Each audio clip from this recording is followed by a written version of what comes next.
everyone. Welcome to our next episode of Book Chat. Now that Halloween is over, it's time to start turning our thinking towards the next few holidays. And I'm going to skip over one holiday. I know, for some people that may be a deal breaker, but we're skipping over it for right now because I'm convinced that there are two types of homemade gift givers in this world. There are some who are wonderfully organized. They start in March. They have all of their supplies ready, and by now they are ready and probably doing a great job of wrapping gifts already. And then there's people like me who don't even start to think about homemade gifts until now, maybe usually a little later. And then I may or may not end up running out to a craft show and buying somebody else's homemade stuff and giving it at Christmas, because when we agreed to give homemade gifts, we didn't technically specify that we had to make them. So, and if you're one of those people, that is wonderful too. It's great to support a lot of our local community. I've bought myself a lot of fabulous things at craft shows. But I figure when my sisters say we're supposed to make each other gifts, I figure that means I should make them. So I'm here to introduce you to some books. They're not all very craftsy makey books. So if you're not a craftsy person, still pay attention. But these are things that I think we could do between now and Christmas. And the first one I want to introduce you to is a series. They're called the One Skein Wonders series. This one happens to be the crochet One Skein Wonder. And if it's only one skein, you know that it's not going to take you too long. And it's not going to be too expensive unless you get the really nice yarn, which you could because, you're only using one skein of it. This series has such titles as Lace One Skein Wonders, Luxury Yarn, Sock Yarn, Crochet for Babies, just a generic for babies, so probably with some knitting patterns in it, 101 designers.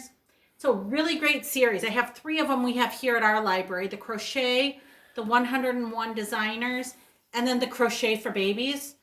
Although I may be checking out the Crochet for Babies because I get to find out today if I have a new niece or nephew. So I'm very excited, and we actually drew the baby's name for Christmas for one of my children, so I may have to borrow this one to make the baby something. But these are available, and you can request the other titles if you want from our Selco website, and we can help you with that if you have any questions. The second one is Gifts in a Jar, which to me sounds kind of old-fashioned. Everybody knows about getting a cookie mix in a jar or a soup mix in a jar. But this book that I found had a lot of interesting ideas in it that you don't have to be crafty to do. And I'll put in a side note, it says in a jar, but I know that canning jars were extremely rare this fall because a lot of people were canning and preserving, which is a good gift as well. If you've done any canning or preserving, you could give those out as gifts. But jars are rare, and the first one I wanted to show you, it was an emergency kit. And they recommend putting in things like, a small flashlight or some bandages or waterproof matches, hand warmers. That's a great idea for somebody, especially maybe a college student or somebody who travels a lot. And I don't know that I would put mine in a jar. I think that a plastic container would actually work much better. Then you don't have to worry about it breaking. But just some ideas like this, you don't have to make anything. You can buy it all at the store, put it in a little kit, and they will love it. I also saw in here for kids.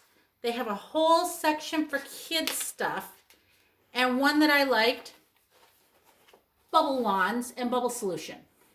I know it's Minnesota and it's winter, which probably means that they're not going to get to play with bubbles for a while unless you have a big garage or something. But I still thought it was a really cool gift idea.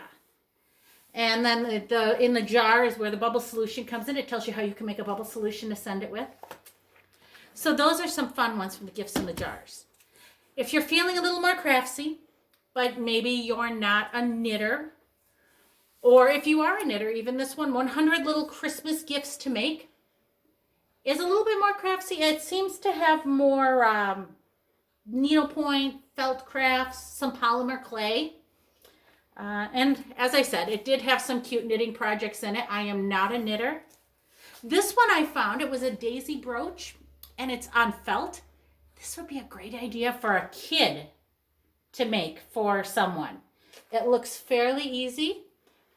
and the kids can make whatever pattern they want. They sew it on, and then you attach a backing to it so you don't see all of the mistakes that are on the back. And I think my daughter would have loved to have made this for somebody, and I'm sure that my mother or my mother-in-law would love to have received something like that from her. Oh, this was one that was knit. I thought it was cute. It's a coffee mug, a mug hug, I guess they're called. Because sometimes when you're drinking your hot cocoa or your coffee, it gets pretty warm. And so you can wrap that around it, and it helps you keep a better grip on it, and it keeps you from burning your hands when you wrap it around. So I thought these were adorable. All of these books, it's a little odd for me to recommend them because they're not read-through books. You don't sit down and read them from cover to cover every word. They're kind of flip-through books. And when you see something, you can stick little pieces of paper in there like I did and come back to them later and see if there's something you'd like. This one I had checked out before I even thought about my book check titles. This one's called The Year of Cozy, 125 Recipes, Crafts, and Other Homemade Adventures. I really enjoyed this one because it does have a lot of tips in it. It has, ways to give a just 'cause gift. And they did biscuits and maybe a butter or sauce. The one I liked out of here is give someone dinner in a box. And in that box, they had included a baguette and some wine, or you could include just a bottle of pop if you'd like or something. Maybe some spices, some tomato sauce, and some spaghetti. And it's a wonderful dinner. And the basil in the background. Because this year especially, with as weird of a year it has been, I've discovered I have way too much stuff in my house. I cleaned a lot of it out.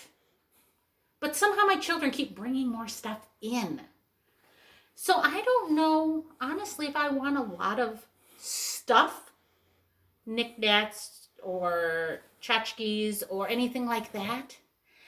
I think that I would rather have something that I use. And that dinner in a box, to me, looks fantastic. I used to laugh at those boxes at Walmart that you would see that have the 2 coffee mugs and the hot cocoa mix in the middle because they were all prepackaged. And then I realized that's actually a very good gift idea because you can use it up. Think about maybe some tortilla chips and some salsa would be a great idea. Or maybe some gourmet coffee if somebody is a coffee drinker. I just think that there are a lot of ideas out there that we can do to make homemade, but not necessarily have to make something. You can use your creativity to assemble something, and it means just as much. Now, these last 2 books, when I was packing them up today, my son looked at me and said, "Mom, you are not going to recommend books that destroy books, are you?" And I said, yes, I am, because even I have some books at home that need a little bit of TLC or they need to be recycled. I've spilled water on books before. They've been torn. Not things a librarian wants to admit, but it happens. So the next 2 books deal with what you can do with those books, such as this is called the Repurposed Library. And in this one, I found the cutest Kindle cover. They used a hardcover book, removed the pages, and it actually has the directions for how to do it. And they created a keeper for a Kindle, which I think is a fabulous idea because Kindle readers are readers too. They just don't have their hardcover. And if you happen to know their favorite book, that's a fabulous gift, I think, for people. And the other one that I had liked in here, this one's called The Playbook. They carved out a niche for a deck of cards, and then they carved out a spot for dice. If somebody plays a lot of games, my family plays a lot of games, I'd love to see if I could find maybe a Hoyle's book of rules or something to cut the inside out of, and this would be a great way to store them. I think this is a fabulous idea. I may be making it for my own house. And speaking of making things for my own, this Playing with Books is the same idea. And it has a few pages of Christmas ornaments that you can make out of book pages. So again, and if you do need a book, we have a library sales shelf here. You're welcome to stop in, see if there's anything that might fit your needs. But But they have different ornaments in here.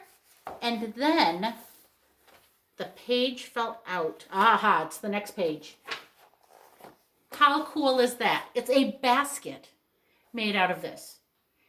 If anyone ever remembers being a preteen to teenager, there was a way of folding gum wrappers or Starburst wrappers, I remember gum wrappers, into a chain. You end up folding them together and you could link them together into jewelry. This basket is nothing but a bunch of those linked together. And again, it gives you the directions on how to do it. I am looking forward to doing this one. It does say it takes patience, so I'm not sure how long this one would take. But I'm sure it's just repetitive. So once you get into the rhythm, you should be able to handle it. So those are just a small sample of any books that we can get in here on how to make things, how to do things, some great Christmas ideas. We have Christmas decorating books. But for those of you who are worried because I skipped Thanksgiving, which my husband would be one of those, he's very, very adamant that we don't even play Christmas carols until after Thanksgiving. But he may not be in the car with the kids and I when that happens, so we pretend that it doesn't. But if, in case you're thinking about it, I wanted to remind you that we do have magazines for checkout. We have Good Housekeeping. We have All Recipes. We have Cooks Illustrated, Food Magazine, Taste of Home. All of these have wonderful recipes. So if you're stuck bringing a recipe to a family dinner, or if you decide not to do a family dinner this year and you're hosting one at home, either way, there are some great suggestions in here for some new things to try, or maybe some ways to do some old favorites. And one more message I'd like to put out there is we're having a holiday cookie recipe exchange. So we are looking for your favorite holiday cookie recipes. It doesn't have to be fancy. We're just looking for something, maybe for someone looking for something a little different. If you could either drop them off at the library, or we'll put a link on our website for you to go ahead and click on and send it to us. We would really appreciate it. And we would like them in by November 21st, I believe, the Saturday before Thanksgiving, because I would like to have them out on Monday of Thanksgiving week. So you have time to look at them, maybe try out a recipe or two for Thanksgiving, and then you have a few weeks before Christmas gets here to try out as many as you'd like. So again, if you could get us those holiday cookie recipes, we'd appreciate it. And thank you very much, and we'll see you next week.